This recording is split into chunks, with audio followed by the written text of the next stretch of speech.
Hello all, welcome to our channel and lecture for your unit 3 communication standard and protocols. And so today we are going to see 3.2 from your syllabus. Okay, unit 2 madla दोन नंबरचा point जो असणार आहे communication protocol and its types. Okay, so in that particularly you need to learn serial communication, and again there are multiple types in serial communication, and out of that we need to learn three here. And the first one is I2C, second one is CAN communication protocol, and third one is USB. Okay, so in today's lecture we'll try to cover this all three topics: serial communication protocol, I2C, CAN and USB. So आपण आज बघणार आहोत serial communication protocol, आणि यामध्ये जे तीन आपल्याला आज बघायचे आहेत. ओके, सो ते आपण फर्स्ट लिस्ट डाऊन करू. सो फर्स्ट आहे तुमचा I2C. So it is called as a inter integrated circuit. Okay, so हे काय आहेत की हे कम्युनिकेशनचे स्टँडर्ड्स आहेत जे एका कंपनीनं डेव्हलप केले आहेत. So all the embedded devices can use that, right. So जर स्टँडर्ड नसेल तर तुम्हाला जे क्रॉस डिव्हाइस कम्युनिकेशन असेल किंवा वेगळ्या डिव्हाइस सोबत इंटरफेस करायचं असेल तर खूप सारे इश्यू फेस करावे लागतील. सो टू अवॉइड दॅट, की प्रत्येक गोष्टीचं आपण काय करतो, काही स्टँडर्ड्स बनवतो, काही प्रोटोकॉल्स बनवतो. ओके, सो फर्स्ट आहे तुमचं I2C. It stand for inter integrated circuit. Then second जे आहे तुमचं ते आहे CAN bus. Okay, CAN bus सुद्धा काय आहे तुमचा एक टाईपचा सिरियल प्रोटोकॉल आहे. आणि CAN stand for control area network. Controlled area network, right. हा तुमच्या कॅनचा फुल फॉर्म आहे. त्यानंतर तिसरा जो आपल्याला बघायचा आहे या युनिटमध्ये तो असणार आहे तुमचा USB, जो आपण सर्वजण USB कम्युनिकेशनचा पोर्ट यूज करतो. तुमच्या लॅपटॉपला असेल, मोबाईलला असेल, आयदर तो टाईप बी असेल, सी असेल किंवा टाईप ए असेल, राईट. बट द ओरिजिनली तो काय आहे, USB प्रोटोकॉल आहे. आणि जे टाईप सी, टाईप बी आहेत हे त्याचे व्हर्जन्स आहेत किंवा टाईप्स आहेत. Okay, so USB stand for universal serial bus. या लेक्चरमध्ये आपल्याला तीन प्रोटोकॉल शिकायचे आहेत. फर्स्ट आहे तुमचा I2C. I2Cचा फुल फॉर्म आहे इंटर इंटिग्रेटेड सर्किट. त्यानंतर सेकंड वन आहे तुमचा कॅन बस, ज्याचा फुल फॉर्म आहे control area network. Third protocol आहे USB, जो आहे युनिव्हर्सल सिरियल बस. आणि हे जे तिन्ही प्रोटोकॉल आहेत हे कोणत्या टाईप मध्ये येतात, सिरियल कम्युनिकेशन मध्ये. याच्यामध्ये अजून एक आहे SPI. Okay, SPI. SPI stand for serial peripheral interface किंवा सिरियल पेरिफेरल इंटरफेस किंवा SPI सुद्धा म्हणतात फक्त. सो हा सुद्धा आपण डिटेलमध्ये बघणार आहोत. बट फर्स्ट आपण स्टार्ट करूया तुमच्या I2C पासून. ओके, सो आपण स्टार्ट करणार आहोत फ्रॉम I2C प्रोटोकॉल. ओके, आणि एकदा शॉर्टमध्ये बघू आपण की या या टॉपिक मधून कोणत्या टाईपचे क्वेश्चन्स येऊ शकतात, आणि रिलेटेड टू I2C कोणत्या गोष्टी तुम्हाला प्रिपेअर करायच्यात for your understanding, for exam point of view. Okay, so first I2C stand for inter integrated circuit. हे तुम्हाला लक्षात ठेवायचंय. नंतर I2C विषयी तुम्हाला कोणकोणते पॉईंट लक्षात ठेवायचे तर बघा, basic information, general knowledge, exact I2C आहे काय, सिरियल कम्युनिकेशन आहे, किती वायर्स लागतात, कम्युनिकेशन कसं होतं, हे झालं बेसिक इन्फॉर्मेशन. सेकंड, त्याचे फीचर्स काय आहेत, राईट.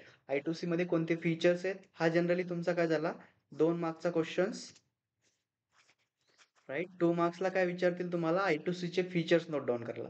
त्यानंतर डिस्क्रिप्शन ऑफ I2C. कधी कधी असे क्वेश्चन येतात की explain I2C protocol, right. So त्या कंडिशन मध्ये तुम्हाला काय करावं लागतं, I2Cचं बेसिक इन्फॉर्मेशन द्यायची. I2C एक्झॅक्टली आहे काय, किती वायर्स लागतात, त्यानंतर त्याचे काही फीचर्स तुम्हाला नोट डाऊन करायचे, आणि मग त्याचं जे डेटा फ्रेम असेल ती ड्रॉ करून एक्सप्लेन करायची. सो अशा प्रकारे जर फक्त एक्सप्लेन I2C आलं तर तुम्हाला थोडंसं जास्त त्यामध्ये नोट डाऊन करावं लागेल. ओके, सो या टाईपचे क्वेश्चन जनरली 4 मार्क्सला येतील तुम्हाला. त्यानंतर I2C ची फ्रेम. ओके, सो प्रत्येक कम्युनिकेशन प्रोटोकॉलची एक डेटा ट्रान्सफरची फ्रेम असते, त्यामध्ये काही बिट्स असतात. इनिशियली आपण काय करतो, डेटा ट्रान्सफर करतो. बट एका फ्रेम मध्ये काय असतं की तो डेटा कुठे ट्रान्सफर करायचा आहे, त्या डिव्हाइसचा ऍड्रेस असेल, काही इन्क्रिप्शन बिट असतील, पॅरिटी बिट असतील, राईट. सो तुम्हाला काय करावं लागतं, त्या प्रोटोकॉलची एक डेटा फ्रेम ड्रॉ करून प्रत्येक बीट एक्सप्लेन करावं लागते. सो या टाईपचे क्वेश्चन सुद्धा तुम्हाला 4 मार्क्सला विचारतात. नेक्स्ट आहे ऍडव्हान्टेजेस ऑफ I2C.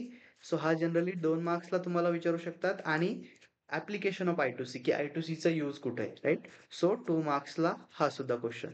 तो याच्यामध्ये काय असतं बघा, की तुम्ही फक्त डिस्क्रिप्शन ऑफ I2C जरी केलं तर त्यावरून तुम्ही त्याचे फीचर्स, त्याचे ऍप्लिकेशन, ऍडव्हान्टेजेस हे सांगू शकता. जसं की बघा, की I2C मध्ये फक्त 2 वायर कम्युनिकेशन आहे. ओके. सो I2C मध्ये कम्युनिकेशनसाठी फक्त तुम्हाला 2 वायर्स लागतात. सो हे त्याचं फीचर्स पण झालं. हे तुम्ही ऍज अ फीचर्स म्हणून नोट डाऊन करू शकता, राईट? की I2C मध्ये फक्त 2 वायर्स लागतात कम्युनिकेशनसाठी. त्यानंतर ऍडव्हान्टेजेस मध्ये सुद्धा तुम्ही सेम ऍड करू शकता, की it required only 2 wires for communication. Okay. So या प्रकारे जर तुम्ही थोडंसं बेसिक अंडरस्टँड करून घेतलं related to I2C, so you can answer any questions, right? तुम्ही म्हणसाल की हे खूप खूप सारे क्वेश्चन्स झाले, राईट? एकाच पॉइंट मधून इतके क्वेश्चन येऊ शकतात का? यापैकी कोणताही 1 किंवा 2 क्वेश्चन येणार, बट एक पॉइंट जर तुम्ही केला तर या सर्व क्वेश्चनचे आन्सर तुम्ही देऊ शकता. ओके. सो चला आपण स्टार्ट करूया I2C चं बेसिक. सो स्टार्ट करूया I2C पासून. ओके. सो I2C काय आहे? Two wire serial communication protocol आहे. I2C काय आहे? हा बेसिकली एक 2 वायर सिरियल कम्युनिकेशन प्रोटोकॉल आहे, ज्याच्यामध्ये तुम्ही तुमचा डेटा सिरियल ट्रान्सफर करू शकता. Serially means bit by bit, एक एक बिट तुम्ही सेम लाईन वरून ट्रान्सफर करू शकता. आणि यासाठी 2 वायर फक्त लागतात. ऍक्च्युली सिरियल म्हणल्यावर तुम्हाला वाटत असेल की फक्त एक एक वायर लागेल, राईट? बट ऍक्च्युली जे प्रोटोकॉल्स असतात त्याच्यामध्ये काही ऍडिशनल सिग्नल तुम्हाला सेंड करावे लागतात, जसं की चिप सिलेक्ट लॉजिक असेल किंवा काही सिंक्रोनायझेशन सिग्नल असेल, क्लॉक असेल. एक्झाम्पल घेतलं की माझ्याकडे इकडे +5 व्होल्टचा एक सप्लाय आहे आणि याच्यावरून मला अ, एक एलईडी ग्लो करायचे खूप सारे. ओके. सो मी काय केलं, इकडे असे सिरियली एलईडी कनेक्ट केले तिथे.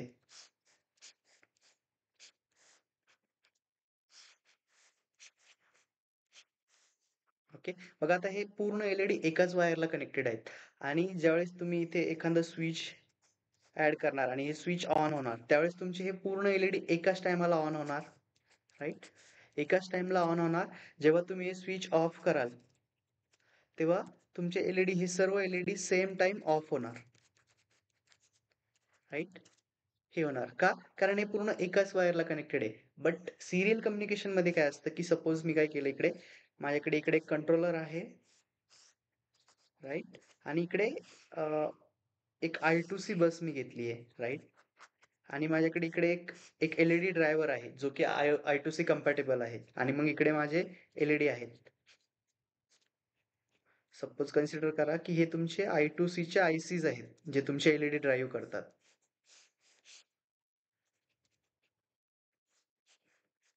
ओके. असे खूप सारे आयसीज मी कनेक्ट केले सपोज इकडे I2C च्या, आणि या प्रत्येक I2C ला मी या कंट्रोलर सोबत इंटरफेस केलं. ओके. सो या केसमध्ये काय होतं, की सपोज मला फक्त हाच एलईडी ऑन करायचा आहे, तर मी काय करणार, मायक्रो कंट्रोलर थ्रू या I2C च्या सिग्नलला या आयसीचा जो ऍड्रेस असेल, राईट, याच ऍड्रेसवर काही डेटा पाठवणार, ज्याने तुमचा एलईडी ऑन होणार आणि बाकीच्या ठिकाणी ऑफ पाठवणार. इकडे पण ऑफ पाठवणार. किंवा पर्टिक्युलरली मी काय करणार, हा पण ऑफ ठेवणार, हा पण ऑफ ठेवणार आणि हा ऑन करणार. म्हणजे काय करू शकता तुम्ही, इंडिव्हिज्युअली पाहिजे त्या डिव्हाइसला डेटा ट्रान्सफर करू शकता. जे की तुमच्या नॉर्मल वायर्ड कम्युनिकेशन आपण ते कंट्रोल करू शकत नाही. यासाठी आपल्याला काय करावं लागेल, इकडे एक स्विच ॲड करावं लागेल, इथे एक स्विच ॲड करावं लागेल, राइट? आणि जो डेटा ट्रान्समिशन स्पीड सुद्धा असते, ती मल्टिपल असते. जसे की इकडे तुम्ही तुमच्या एल-ई-डीला पी-डब्ल्यू-एम करू शकता. त्याला फ्लॅशिंग करू शकता, on off, on off, on off. त्याची फ्रिक्वेन्सी चेंज करू शकता आणि हे सगळे जे ऑप्शन्स आहेत, हे तुम्हाला कुठे मिळतात? कम्युनिकेशन प्रोटोकॉल्समध्ये. ओके. सो त्यामुळे कम्युनिकेशन प्रोटोकॉल इम्पॉर्टंट आहे. ओके. सो हे जस्ट एक एक्झाम्पल सांगितलं मी तुम्हाला, की नॉर्मल वायर कनेक्ट करणं आणि एक कम्युनिकेशन प्रोटोकॉल करणं, यामध्ये डिफरन्स काय असतो? सो सिंपल तोच क्वेश्चन होता, की डायरेक्ट वायर कम्युनिकेट करून आपण डेटा ट्रान्सफर का नाही करू शकत, राइट? सो वायरमध्ये काही लिमिटेशन्स असतात. नॉर्मली करंट व्होल्टेज तुम्ही ट्रान्सफर करू शकता. पण जेव्हा खूप कॉम्प्लेक्स डिजिटल डेटा असेल, डिजिटल स्ट्रीम्स असतील, मल्टिपल पॅरामीटर्स असतील त्याच्यामध्ये, तुम्हाला फ्रिक्वेन्सी व्हॅरी करायची असेल, ड्युटी सायकल, वेगळी फ्रिक्वेन्सी द्यायची असेल, व्हॅरिंग फ्रिक्वेन्सी असेल, यावेळेस तुम्हाला अशा प्रकारचे जे डिजिटल कम्युनिकेशन प्रोटोकॉल आहेत ते युजफुल ठरतात. ओके. सो आता आपण येतोय I2C वरती. त्यामध्ये सर्वात इम्पॉर्टंट पॉइंट तुम्हाला लक्षात ठेवायचा आहे, की हा 2 वायर सिरियल कम्युनिकेशन प्रोटोकॉल आहे. याच्यामध्ये फक्त 2 वायर यूज होतात आणि ते कोणते असणार आहे, तुमचा SDA. SDA stand for serial data line.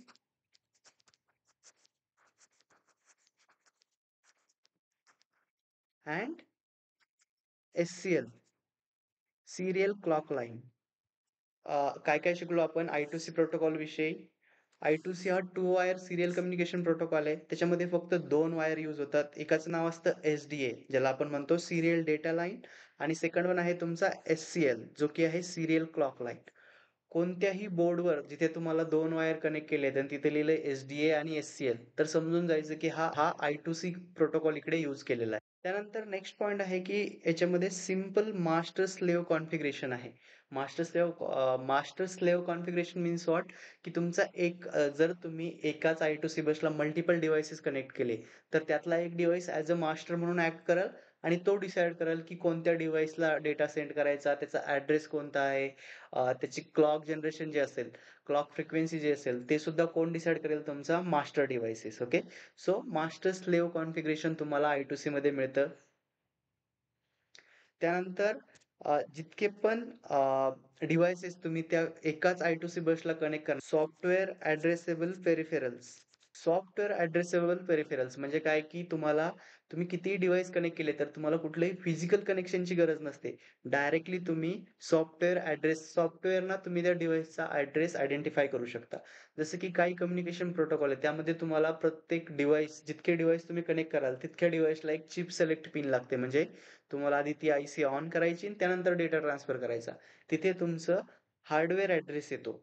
तुम्हाला फिजिकली एक कनेक्शन द्यावं लागतं. बट I2C मध्ये काय आहे, की तुम्हाला सॉफ्टवेअरलाच प्रत्येक पेरिफेरलला ॲड्रेस देता येतो. त्यानंतर याच्यामध्ये अजून एक फीचर्स आहे बिल्ट इन कोलेजन डिटेक्शन. याच्यामध्ये बिल्ट इन कोलेजन डिटेक्शन्स आहे. म्हणजे तुम्ही तुमचा जो डेटा लॉस असेल किंवा डेटा ओव्हर रायटिंग असेल हे अव्हॉइड करू शकता.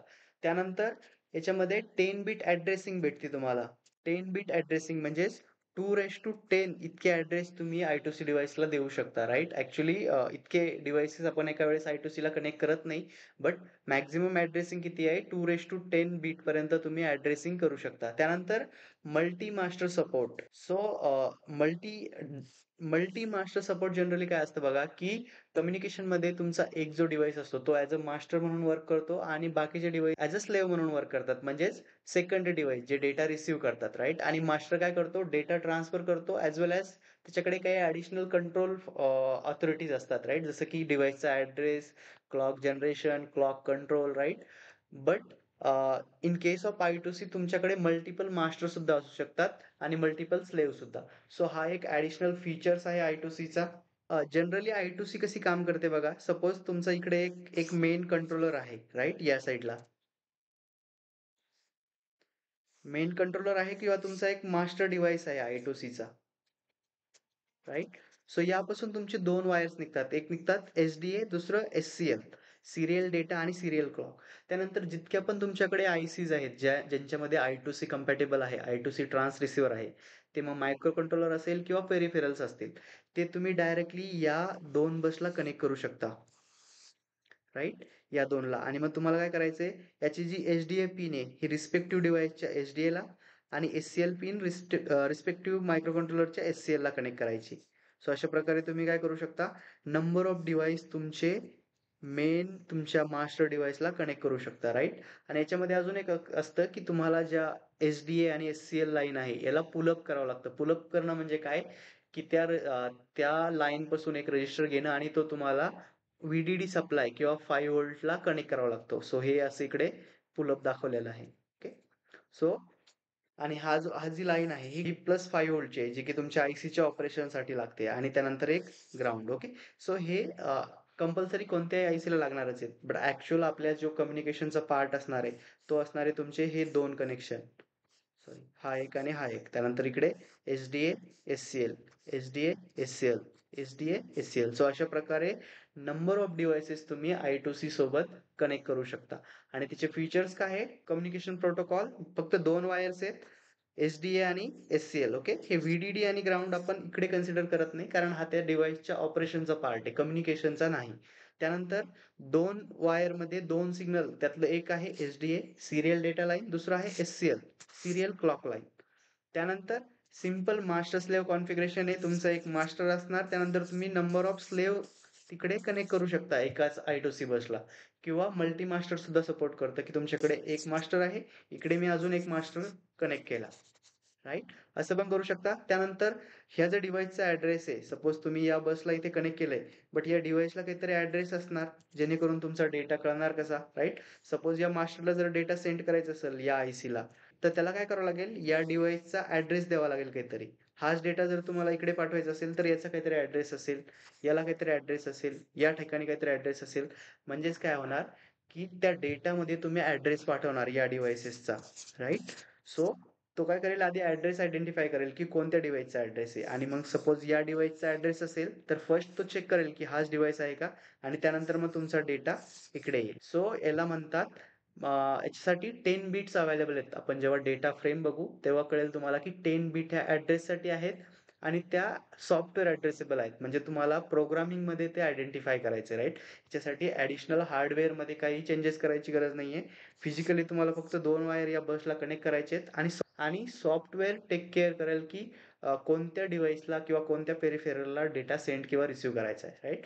सो हे याला म्हणतात सॉफ्टवेअर ॲड्रेसेबल. ओके, सो हे झालं बेसिक अबाउट I2C. त्यानंतर नेक्स्ट इम्पॉर्टंट पॉईंट जो तुम्हाला लक्षात ठेवायचा आहे की I2C मध्ये सपोज इकडे बघा, हा तुमचा मास्टर डिव्हाइस आहे, राईट? ॲज अ मास्टर म्हणून तुम्ही याला कॉन्फिगर केलंय. हा तुमचा मास्टर डिव्हाइस आहे I2C कंपॅटेबल. त्यानंतर हे 3 तुमचे स्लेव्ह डिव्हाइसेस आहेत. ओके, आणि हे सर्व डिव्हाइस तुम्ही एकमेकाला कनेक्ट केलेत, बट याच्यामध्ये डेटा ट्रान्सफर कसा होतो, तर फर्स्ट तुमचा हा जो मास्टर आहे तो तुमच्या सर्व स्लेव्हला डेटा सेंड करू शकतो. म्हणजेच first master can send data to all slave devices. First communication कसं असणार, की हा मास्टर तुमचा प्रत्येक डिव्हाइसला डेटा सेंड करू शकतो, from master to slave, right? या ठिकाणी, आणि इकडे पण तुम्ही सेम लाईन वापरून डेटा ट्रान्सफर करू शकता. त्यानंतर सेकंड डेटा ट्रान्सफर कसं होतं, की slave devices also send data to master. म्हणजेच काय, की हा डिव्हाइस तुमच्या याला डेटा ट्रान्सफर करू शकतो, हा याला करू शकतो, आणि हा याला करू शकतो, राईट? म्हणजेच या डायरेक्शनला सुद्धा तुम्ही डेटा ट्रान्सफर करू शकता, आणि मास्टर टू स्लेव्ह सुद्धा डेटा ट्रान्सफर करू शकता. म्हणजेच सेकंड पॉइंट काय असणार आपला, की slave devices can share data or can send data master. त्यानंतर थर्ड पॉइंट आहे की slave devices can not transfer data between themselves. Third जो पॉइंट आहे की slave devices can not transfer data between themselves. म्हणजेच बघा, इकडे हा स्लेव्ह 2 आणि स्लेव्ह 1 हे भले तुमच्या एकाच लाईनला कनेक्ट केले आहेत, राईट? एचडी आणि एचसीएल ला. ओके, बट हे दोघं एकमेकांसोबत कम्युनिकेशन नाही करू शकत, राईट? त्यांना जर डेटा एक्सचेंज करायचा असेल तर त्यांच्यासाठी प्रोसेस काय असेल, या स्लेव्ह 2 ला हा डेटा आधी मायक्रो कंट्रोलरला म्हणजेच तुमच्या मास्टर डिव्हाइसला पाठवावा लागेल, राईट? जो तुम्ही ॲज अ मास्टर म्हणून कॉन्फिगर केलाय, आणि त्यानंतर हा मास्टर काय करेल, तुमच्या या डिव्हाइसला पाठवल. म्हणजेच हे दोघांचं कम्युनिकेशन अलाउड नाहीये, राईट? हे डिव्हाइसेस फक्त डायरेक्टली तुमच्या मास्टर डिव्हाइस सोबत कम्युनिकेट करू शकतात, शेजारच्या स्लेव्ह सोबत कम्युनिकेट करू शकत नाही. ओके, सो हा एक प्रकारचा डिसएडव्हान्टेजेस सुद्धा तुम्ही म्हणू शकता ज्यावेळेस तुम्ही डिसएडव्हान्टेजेस नोट डाऊन करणार. ओके, सो हे झालं all the basics. Okay, so next आपण बघणार आहोत की I2C प्रोटोकॉल मध्ये जो डेटा ट्रान्सफर होतो तो कोणत्या फॉर्मॅटमध्ये ट्रान्सफर होतो, त्याची फ्रेम कशी. म्हणजे बघा, जेव्हा तुम्हाला डेटा ट्रान्सफर करायचा त्यावेळेस तुम्ही कंटिन्युअसली एका लाईनवरती तो डेटा सेंड करणार नाहीत, राईट? तुम्ही काय बनवता, त्याची एक फ्रेम बनवता डेटाची, आणि मग आधी एक फ्रेम ट्रान्सफर करणार, त्यानंतर पुन्हा दुसरी फ्रेम ट्रान्सफर करणार, आणि प्रत्येक डेटा फ्रेम मध्ये तुम्हाला काही ऍडिशनल बीट्स ऍड करावे लागतात. ओके, सो आपण जो डेटा ट्रान्सफर करतो तो in the form of frames करतो. फ्रेम्स म्हणजे काय, की तुमच्या डेटाची एक स्ट्रीम घेतली आणि त्यामध्ये तिला एक ऍड्रेस दिला. सपोज आपल्याला जर खूप सारं मटेरियल पाठवायचं एका ठिकाणाहून दुसऱ्या ठिकाणी, तर आपण काय करतो, छोटे छोटे बॉक्समध्ये पॅक करतो आणि मग ते पाठवतो. ओके, सो सेम ज्यावेळेस I2C मध्ये डेटा ट्रान्सफर करतो तो आपण in the form of frame transfer करतो. आधी एक फ्रेम, त्यानंतर दुसरी, नंतर तिसरी फ्रेम. सो जनरली एक्झामला फ्रेमचं स्ट्रक्चर ड्रॉ करायला विचारतात, की फ्रेम मध्ये कोणत्या कोणत्या बीट्स आहेत आणि त्याचं फंक्शन काय. ओके, सो ते आता आपण इकडे बघणार आहोत. जी इकडे जी दिसते तुम्हाला, ही तुमची टोटल I2C कम्युनिकेशनची एक फ्रेम आहे, राईट? म्हणजेच तुम्हाला ऍट अ टाइम इतका डेटा सेंड करायचा आहे. सो यामध्ये काय असतं, जनरली फर्स्ट तुमची बीट असते स्टार्ट बीट. त्यानंतर तुमच्याकडे असतो एक 7 बीटचा ऍड्रेस, ज्या स्लेव्हला तुम्हाला डेटा ट्रान्सफर करायचा. त्यासाठी तुम्हाला एक त्या स्लेव्हचा ॲड्रेस या ठिकाणी ॲड करावा लागतो. यासाठी तुमच्याकडे 7 बीट असतात, काही ठिकाणी 10 बीट सुद्धा असतात. त्यानंतर तुमच्याकडे एक बीट असते जी डिसाईड करते की तुम्हाला डेटा रीड करायचा आहे की राईट करायचा आहे. हे सुद्धा तुमच्या त्या फ्रेमचा पार्ट आहे. त्यानंतर इकडे एक ॲक्नॉलेजसाठी एक बीट यूज केले. त्यानंतर जो तुमचा ॲक्चुअल डेटा असेल 8 बीट राइट, तो तुमचा डेटा या ठिकाणी स्टोअर करण्यात येईल. त्यानंतर पुन्हा एक ॲक्नॉलेज बीट आणि त्यानंतर पुन्हा स्टॉप. ओके. सो काही ठिकाणी at a time 8 bit data पाठवतात, काही ठिकाणी 16 बीट पाठवतात. So depends on the some variants is there in I2C right. But generally तुम्ही इकडे असं कन्सिडर करा की आपल्याला फक्त हा 8 बीट डेटा पाठवायचा आहे आणि त्यानंतर एक ॲक्नॉलेज पाठवायचं आहे राइट. आणि त्यानंतर हा जो पोर्शन आहे हा सध्या कन्सिडर करू नका आणि त्यानंतर direct stop bit. Okay. So जे स्ट्रक्चर असणार आहे ते कसं असणार आहे बघा. फर्स्ट तुम्हाला सेंड करायची आहे स्टार्ट बीट, म्हणजे या ठिकाणी जी फर्स्ट बीट तुम्ही पाठवणार फ्रेममध्ये ती असणार तुमची स्टार्ट बीट. आणि कशासाठी यूज करतात, start the communication between master and slave. जे मास्टर डिव्हाइस आहे त्याला कम्युनिकेशन सेंड करायचं काहीतरी डेटा स्लेव्हला. सो फर्स्ट तुम्हाला काय करावं लागतं, एक स्टार्ट बीट पाठवावं लागते.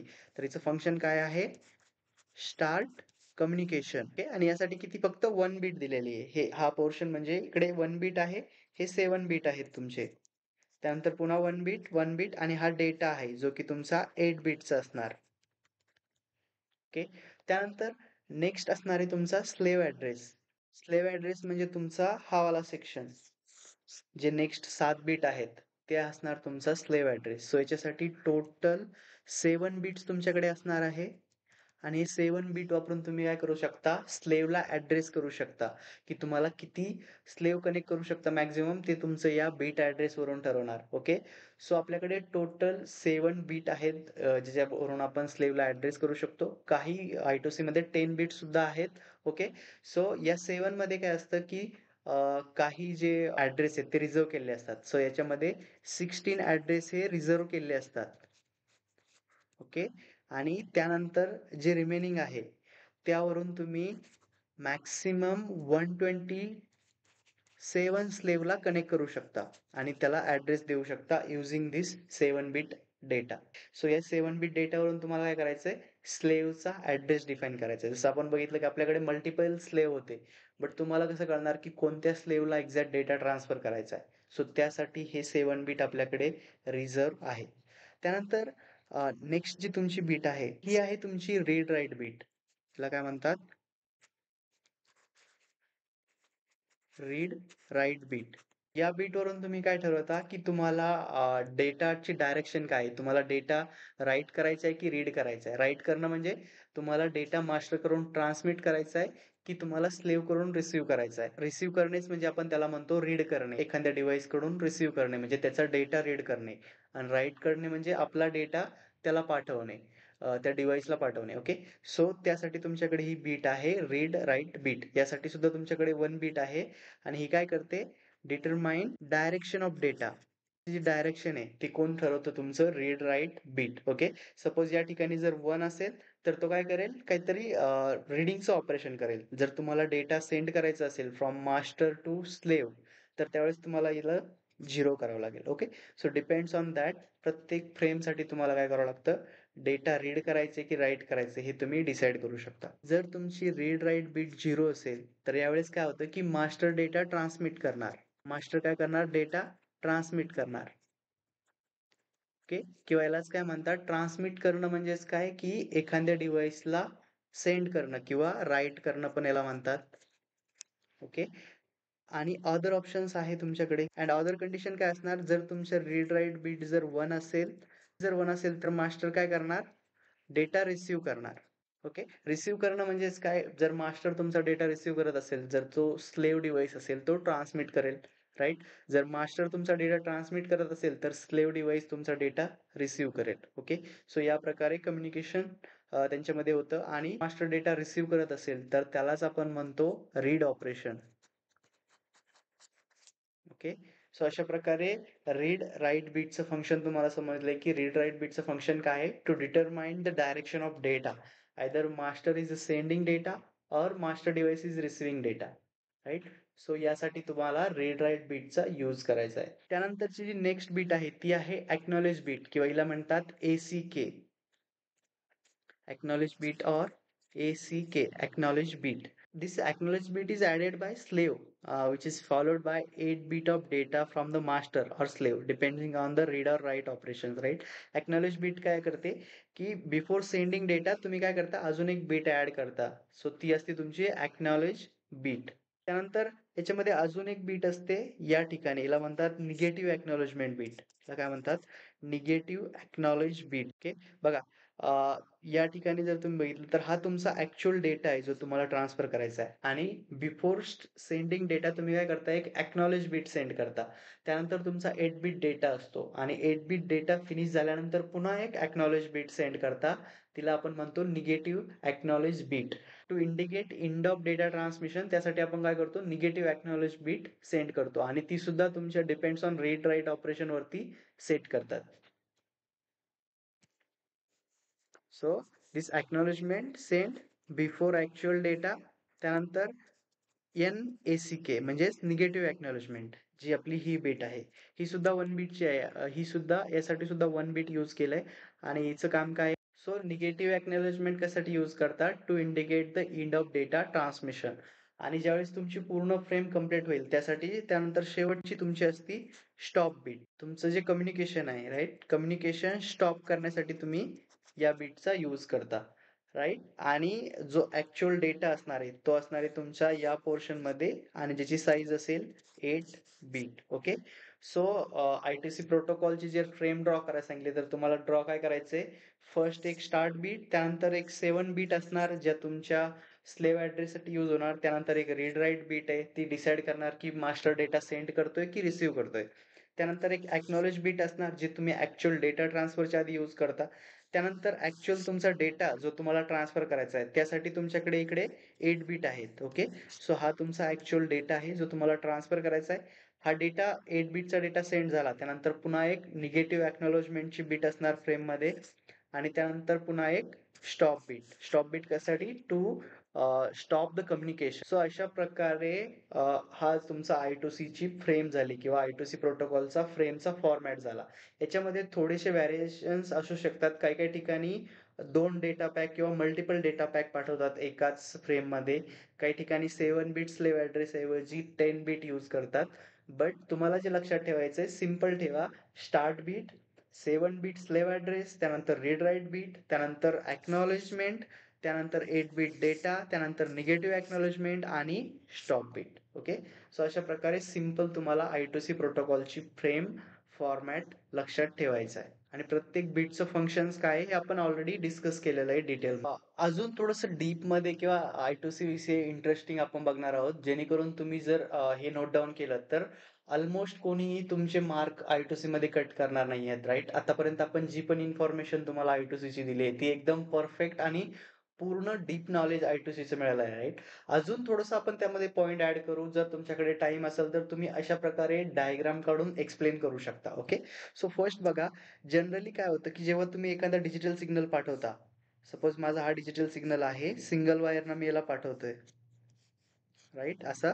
तर याच्यामध्ये काय असतं की हा तुमचा ऍज अ 1 कन्सिडर करता, हा ऍज अ 0, त्यानंतर 1 0 1, किंवा इकडे कंटिन्युअस हाय असेल तर मी याला 1 1 1 या टाइप मध्ये कन्सिडर करतो, जे आपले नॉर्मल डिजिटल सिग्नल्स असतात. बट I2C कम्युनिकेशन मध्ये 1 आणि 0 कसे डिसाइड केले जातात, तर बघा, आपल्याकडे 2 सिग्नल आहे. एक आहे SDA, stand for serial data, आणि दुसरा आहे SCL, serial clock. Okay, so ज्यावेळेस तुमचा हा SDA हाय असेल या ड्युरेशन साठी, राईट, हा तुमच्या पूर्ण ड्युरेशन साठी तुमचा SDA हाय, मग हा पूर्ण ड्युरेशन ऍज अ 1 म्हणून कन्सिडर होणार का, नाही.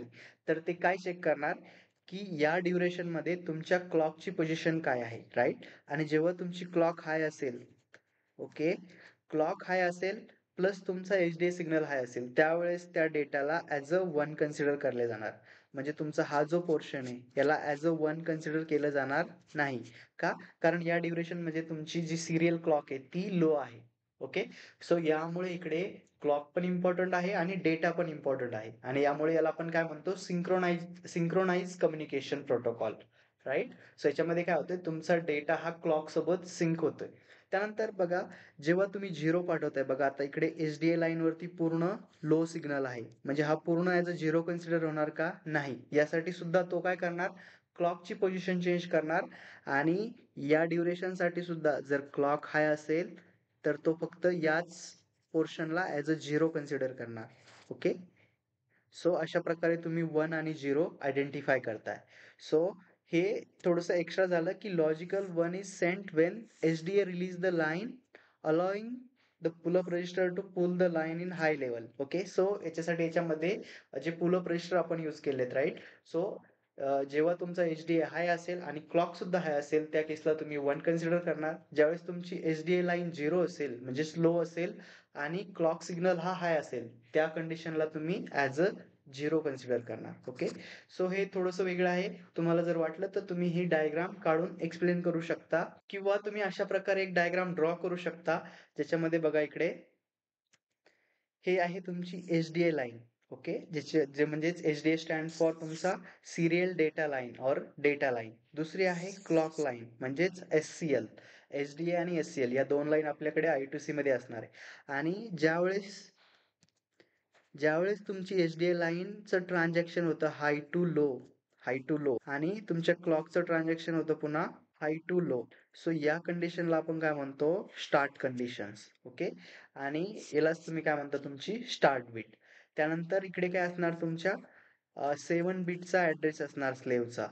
हा तुमचा स्लेव्ह डिव्हाइसचा 7 बीट ऍड्रेस असतो आणि हा क्लॉक कंटिन्युअसली त्याचं वर्क करत जाणार. त्यानंतर पुन्हा रीड राईट बीट असेल इथे, या ठिकाणी तुम्हाला दिसते रीड राईट बीट. त्यानंतर एक्नॉलेज बीट. त्यानंतर जो तुमचा असेल 8 बीट डेटा, जो ऍक्च्युअल डेटा ट्रान्सफर करायचा आहे. त्यानंतर पुन्हा एक इकडे निगेटिव्ह एक्नॉलेजमेंट आणि ही झाली तुमची स्टॉप कंडिशन्स. ज्यावेळेस तुमचा SDA लाईन लो टू हाय जाते आणि क्लॉक सुद्धा लो टू हाय जाते. सो या कंडिशनला म्हणतात स्टॉप कंडिशन. आणि स्टार्ट कुठून होतं, ज्यावेळेस तुमची SDA आणि clock line high to low transition करते एका सोबत किंवा सेम कंडिशनला. ओके, सो अशा प्रकारे I2C डेटा कम्युनिकेट करतो. Advantages and application of I2C serial bus. Okay, so advantages आणि ऍप्लिकेशन आपण ऑलरेडी ऍडव्हान्टेजेस डिस्कस केलेत खूप सारे, राईट. सो क्विकली आपण इकडे नोट डाऊन करूया. फर्स्ट आहे की required only two wires for communications. Okay, हा झाला त्याचा फर्स्ट ऍडव्हान्टेजेस. सेकंड असणार आहे की multiple master and multiple slaves किंवा multi master device. Multi master म्हणजे काय, की एक डिव्हाइस जो तुमच्या I2C चं पूर्ण कम्युनिकेशन कंट्रोल करतो. त्याचा ऍड्रेसिंग असेल, क्लॉक जनरेशन असेल, क्लॉक सिंक्रोनायझेशन असेल, राईट. बट जर एकच मास्टर असेल तर आपल्याला माहिती आहे I2C चा जो मेजर इश्यू आहे तो आहे की slave to slave data transfer करता येत नाही. प्रत्येक वेळेस तुम्हाला स्लेव्ह कडून मास्टरला सेंड करावा लागतो, मास्टर कडून मग दुसऱ्या स्लेव्हला. सो यामुळे जे तुमचं मल्टी मास्टर जे आर्किटेक्चर आहे I2C मध्ये ते खूप जास्त युजफुल ठरतं. त्यानंतर सॉफ्टवेअर ऍड्रेसेबल. सो सॉफ्टवेअर ऍड्रेसेबल म्हणजे काय, आपण बघितलं की आपल्याकडे 7 बिट्स आहेत ज्यावरून आपण तुमच्या स्लेव्ह डिव्हाइसचा ऍड्रेस करू शकतो. बट जे अदर प्रोटोकॉल्स आहेत त्यामध्ये तुम्हाला एक सेपरेट लाईन अवेलेबल असते. एक सेपरेट लाईन तुमच्या कंट्रोलरला कनेक्ट करावं लागते, चिप इनेबल किंवा डिसेबल साठी किंवा चिप सिलेक्ट म्हणतात. सो त्या केसमध्ये काय होतं की तुमच्याकडे अजून एक एक्स्ट्रा पिन असेल, एक्स्ट्रा वायर लागेल, एक्स्ट्रा स्पेस लागेल PCB वरती. But in case of I2C ते सॉफ्टवेअर मध्ये त्यामुळे एक्स्ट्रा हार्डवेअरची कॉस्ट कमी होते. त्यानंतर अजून एक आहे की याची जी कॉस्ट आहे, हा लो कॉस्ट प्रोटोकॉल आहे. हा एक आहे. त्यानंतर I2C जी प्रोग्रामिंग असेल किंवा हार्डवेअर कनेक्शन असेल हे खूप इझी आहे. कोणीही फक्त 2 वायर कनेक्ट करून I2C कम्युनिकेशन एस्टॅब्लिश करू शकता. इव्हन द सॉफ्टवेअर मध्ये सुद्धा जास्त कॉम्प्लेक्स अल्गोरिदम तुम्हाला लागत नाही किंवा कॉम्प्लेक्स प्रोग्रामिंग नसते. So easy to implement.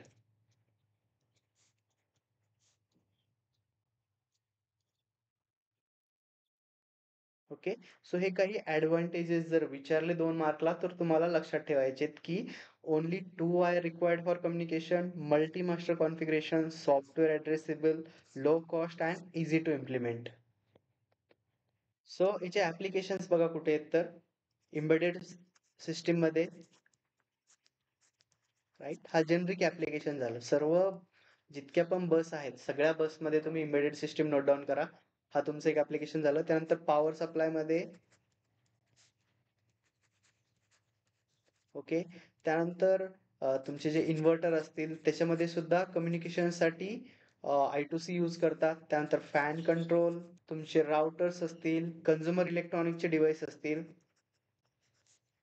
Okay, या सर्वांमध्ये I2C ही यूज होते. ओके, सो जितके पण कम्युनिकेशन प्रोटोकॉल आहे याच्या ऍप्लिकेशन साठी तुम्हाला खूप जास्त डीप स्टडी करायची गरज नाहीये. जस्ट कॉमन थिंक करा की हा डिव्हाइस कुठे यूज होतो. जनरली जे I2C असेल हा पूर्ण इलेक्ट्रॉनिक्स जे आहेत एम्बेडेड सिस्टीम बेस्ड, जिथे तुम्ही कंट्रोलर यूज करताय आणि काही पेरिफेरल्स असतात, तिथे प्रत्येक ठिकाणी I2C हा मोस्टली वाईडली यूज करतात.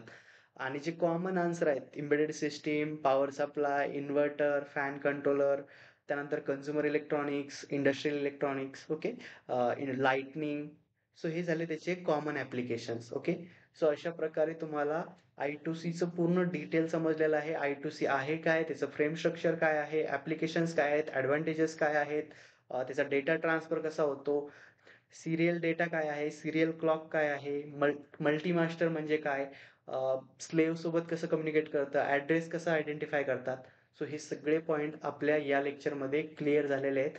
हा लेक्चर खूप काळजीपूर्वक बघा. यानंतर तुम्हाला कुठलाही स्टडी करायची गरज पडणार नाही जर हे लेक्चर तुम्ही एकदम परफेक्ट बघितलं तर. ओके, आणि नेक्स्ट आपलं लेक्चर असणार आहे तुमच्या कॅन प्रोटोकॉल वरती, कंट्रोल एरिया प्रोटोकॉल वरती. Okay, thank you and don't forget to subscribe our channel. पूर्ण lecture series for embedded system totally free ठेवलेली आहे आणि ज्यांचा ऑप्शनल सब्जेक्ट IoT असेल त्यांनी आपल्या चॅनलवरती जाऊन फक्त ₹59 मध्ये चॅनलची मेंबरशिप घेऊन पूर्ण प्लेलिस्ट बघू शकता.